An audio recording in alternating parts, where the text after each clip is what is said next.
जय हिंद बच्चों।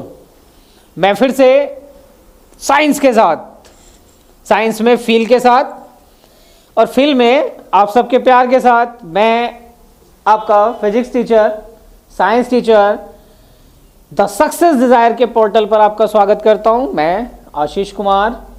ठीक है बेटा, ऐसे ही अपना प्यार बनाए रखिए। Please share, subscribe and like. Okay, अपने दोस्तों को भेजिए। जितने कमेंट कर सकते हैं उतने कमेंट करिए। जितना आप ज़्यादा कमेंट करेंगे बेटा हमारा हौसला बढ़ेगा, हम आपको और अच्छे से और अधिक कंटेंट देने की कोशिश करेंगे। ठीक है, लगे रहिए, पढ़ते रहिए। ठीक है, क्योंकि बेटा सफलता एकदम से नहीं मिलती है, लगातार थोड़ा थोड़ा स्टेप बाय स्टेप चढ़ना पड़ता है। धीरे धीरे लगे रहिए। ठीक है ना, ऐसा नहीं कि एग्जाम टाइम आएगा तभी पढ़ेंगे, तब पढ़ते नहीं है, तब रिवाइज करते हैं। जो उस टाइम पढ़ते हैं वो एग्जाम क्लियर नहीं करते हैं, जो अब पढ़ते हैं और उस टाइम जाके रिवाइज करते हैं वो एग्जाम क्लियर करते हैं। तो लगे रहिए, सब्सक्राइब कीजिए, शेयर कीजिए, लाइक कीजिए, कमेंट कीजिए और हमें बताइए और एक्स्ट्रा कंटेंट अगर आपको चाहिए हो तो। ठीक है, तो देखिए हम अपना टॉपिक आगे बढ़ाते हुए पढ़ते हैं।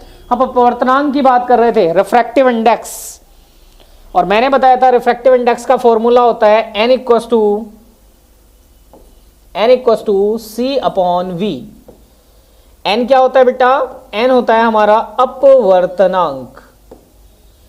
अपवर्तनांक जिसे आप क्या कहते हैं? Refractive index. c speed of light, speed of light in vacuum. In vacuum, vacuum मतलब निर्वात में प्रकाश की चाल, निर्वात में। और सी क्या है? तो बेटा सी तो हो गई प्रकाश की चाल निर्वात में, बी क्या है? बी भी चाल ही है, लेकिन किस में? मीडियम में। बी प्रकाश की चाल, प्रकाश की चाल माध्यम में, प्रकाश की चाल माध्यम में। कोई भी माध्यम हो सकता है वैक्यूम को छोड़कर। आप कांच ले सकते हैं, वाटर ले सकते हैं, डायमंड ले सकते हैं, ग्लिसरीन ले सकते हैं, एक्सेट्रा एक्सेट्रा। जितने मीडियम मैंने लिखवाए थे आपको उनमें से कोई भी आप एक मीडियम ले सकते हैं, अपनी मर्जी से भी एक मीडियम चूज कर सकते हैं। समझ रहे हैं बात? एक और बताया था कि n जो है अपवर्तनांक, इसका कोई यूनिट नहीं होता है। सही है, मात्रक नहीं, मात्रक नहीं, इसका कोई मात्रक नहीं होता है। No unit, no unit. ठीक है, इसके बाद हम बात करेंगे। अब देखिए अपवर्तनांक को घर में एक्सप्लेन करते हैं। हमने एक कांच का गिलास लिया, एक कांच के गिलास के अंदर हमने सिक्का गिराया। कांच के गिलास में पानी, पानी में आपने कोई सिक्का गिराया, कॉइन गिराया। अब क्या आपको कॉइन मोटा सा दिखाई देगा, सरफेस से थोड़ा सा उठा हुआ दिखाई देगा, मतलब एग्जैक्ट गहराई में कॉइन पड़ा हुआ है, लेकिन देखने पर वो उतनी गहराई पर नहीं दिखता जितनी पर वास्तविकता में होता है। तो इसका मतलब क्या हुआ? जब हमने उसको देखा तो लाइट रे कहां थी? एयर में। एयर से लाइट रे कहां गई? वाटर में। और जैसी लाइट रे एक मीडियम से दूसरे मीडियम में गई तो उसने क्या किया? अपनी स्पीड को चेंज किया। और जैसे ही अपनी स्पीड को चेंज किया तो या तो वो नॉर्मल की ओर बैंड या नॉर्मल से दूर बैंड। समझ रहे हैं? तो फिर क्या हुआ? अपवर्तन। तो वही पढ़ेंगे। देखिए कैसे, कुछ ऐसे। दिस इज द बना दिया ऑफ द बर्तन, है ना बेटा? ऐसे समझ लिए। और यहां हमने कोई कॉइन, चलिए कॉइन नहीं, कॉइन के अलावा और भी कोई, चलिए कोई कॉइन ही ले लेते हैं। ये कॉइन, एक सिक्का गिराया। ठीक है, अब क्या होगा? यहां क्या है? एयर, एयर वायु। यहां क्या है बच्चे? जल। इसके अंदर क्या भरा हुआ है? जल, वाटर। यहां लिखते हैं थोड़ा सा, इसमें क्या फिल है? वाटर, जल। अब देखते रहिए। सपोज कीजिए मेरा वाटर ऊपर तक फुल फिल है, ठीक है, कुछ नीला नीला सा,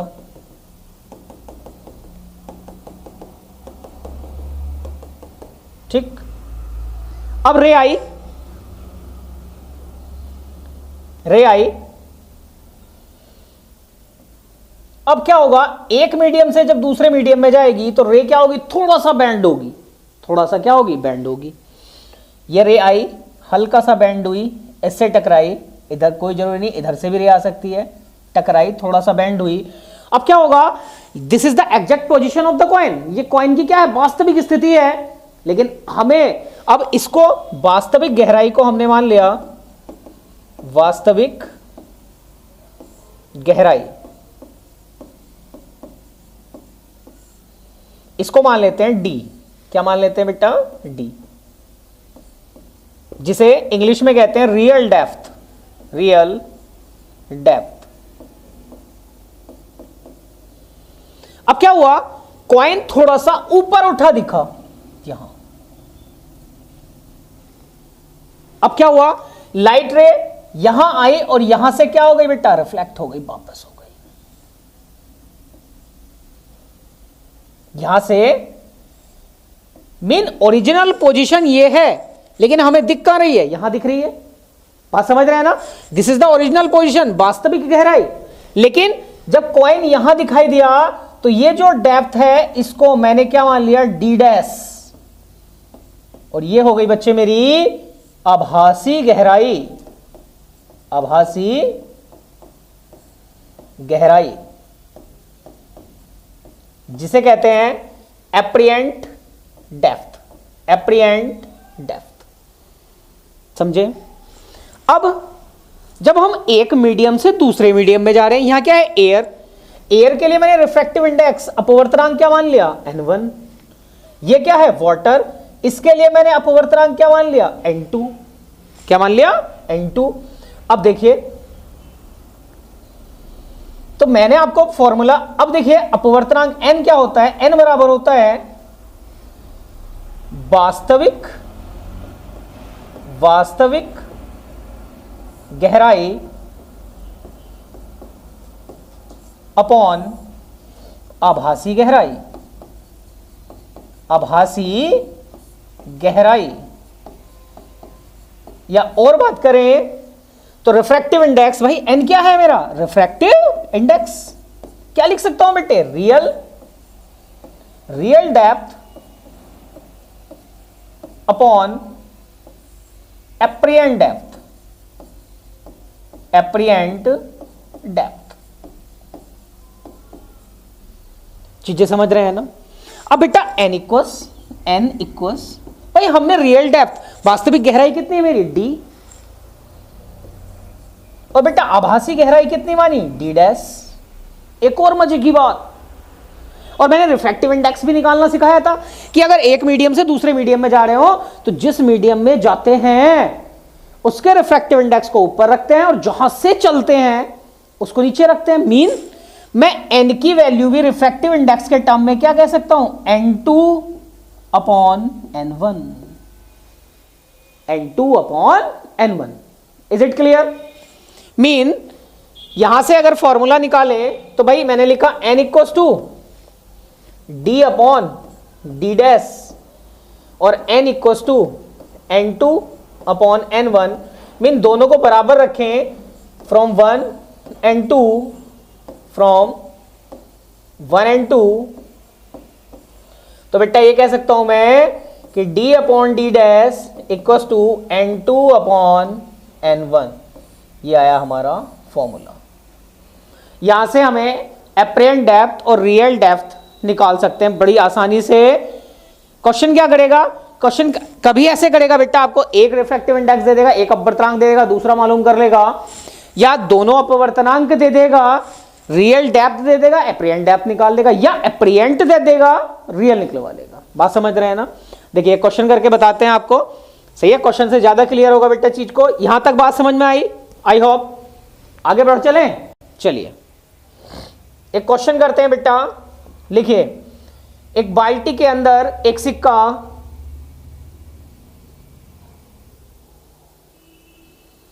एक बाल्टी के अंदर, एक क्वेश्चन करते हैं, एक बाल्टी के अंदर एक सिक्का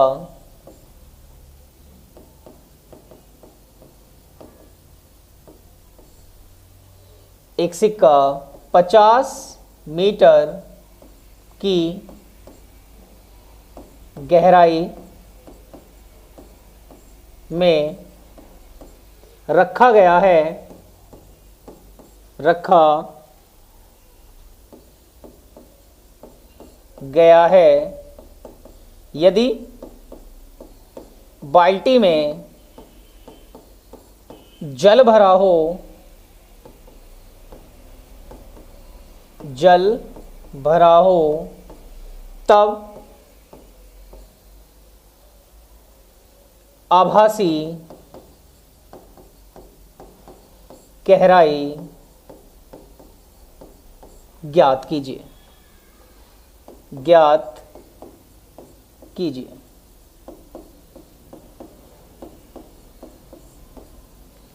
इंग्लिश वाले बच्चे लिखेंगे if a coin is placed, if a coin is placed in a bucket at 50 meter, at 50 meter, and bucket is fulfilled with water, and bucket is fulfilled with water, then find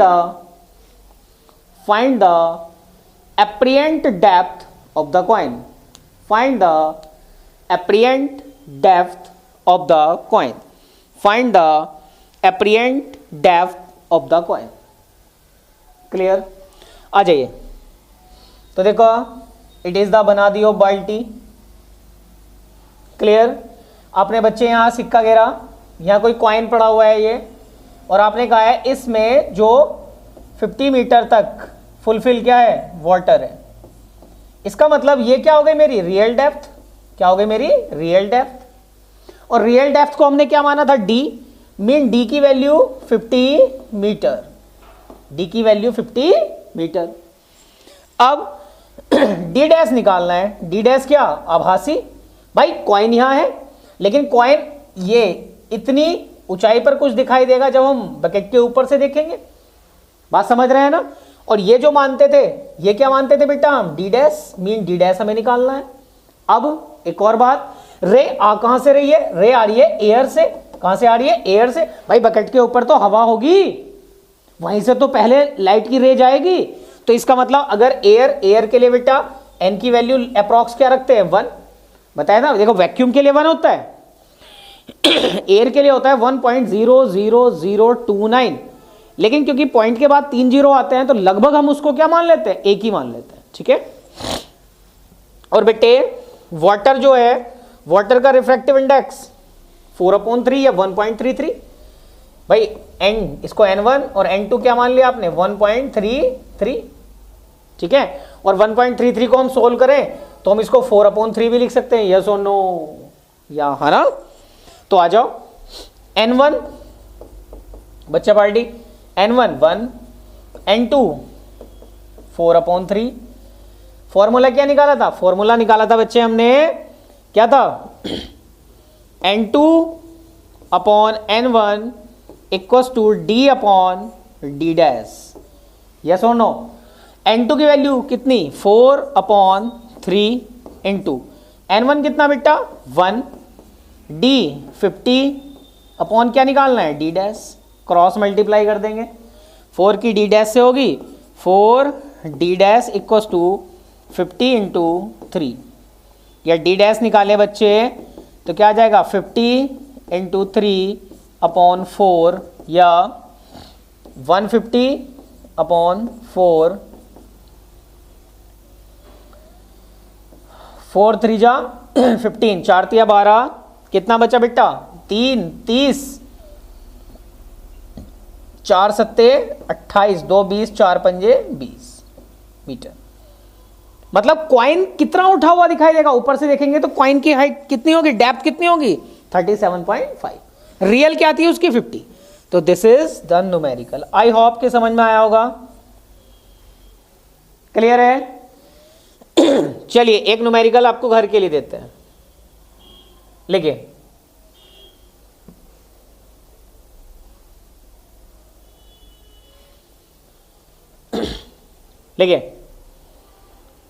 question, कोई सिक्का कोई सिक्का किसी जल भरे बर्तन में, जल भरे बर्तन में तली से 5 सेंटीमीटर ऊपर उठा हुआ दिखाई देता है, दिखाई देता है। जल का अपवर्तनांक, जल का अपवर्तनांक 4/3 है, तब जल में सिक्के की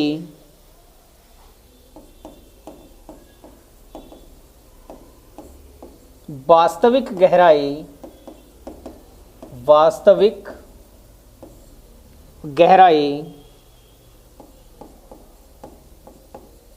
ज्ञात कीजिए।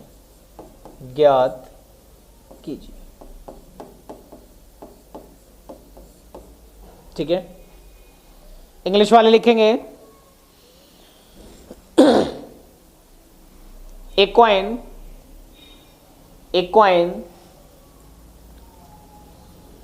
is dipped in a water pot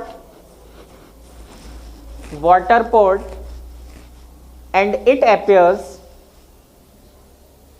5 centimeter from its surface, if the refractive index of water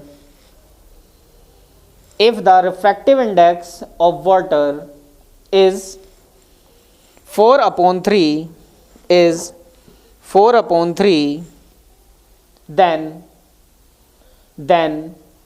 find the real depth of the coin.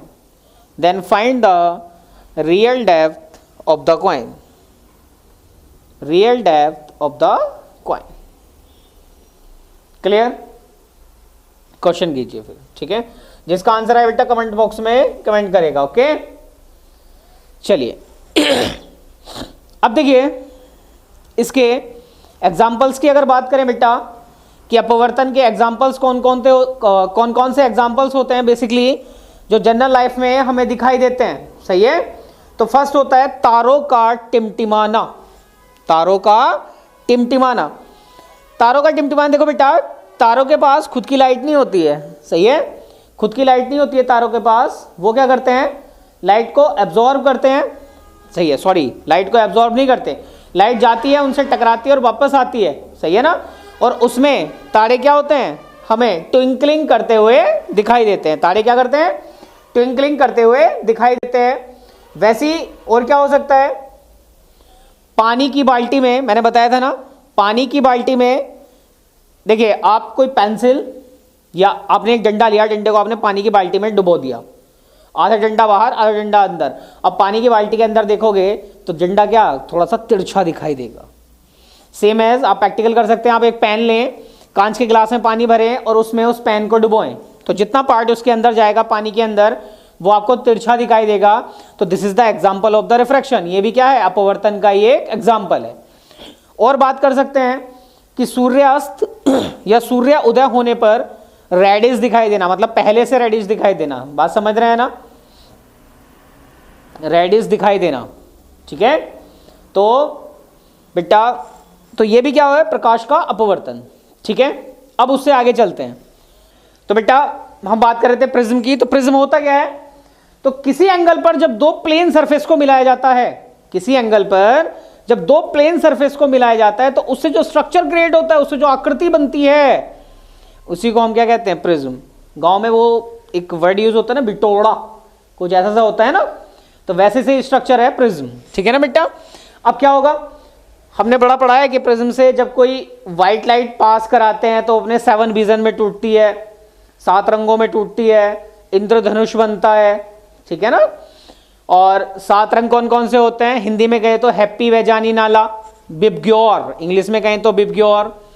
किसकी वेवलेंथ ज़्यादा होगी, किसकी फ्रिक्वेंसी कम होगी, समझ रहे हैं ना बात, कभी किसी की वेवलेंथ ज़्यादा होगी, कहीं फ्रिक्वेंसी कम होगी, ठीक है। वेवलेंथ ज़्यादा होगी तो जैसे एग्जाम्पल ये मैं बताता हूँ भाई, खतरे के निशान लाल बनाए जाते हैं, क्यों बनाए जाते हैं, ठीक है। आसमान नीला दिखाई देता है, क्यों दिखाई देता है, हम ऊपर गए, एटमॉस्फेयर से ऊपर चले गए या वायुमंडल में चले गए बच्चे, या चंद्रमा पर कोई आदमी चला गया, उसने नीचे देखा तो हमें तो इस आसमान नीला दिखाई दे रहा है, लेकिन उसको कैसा दिखाई देगा, काला दिखाई देगा।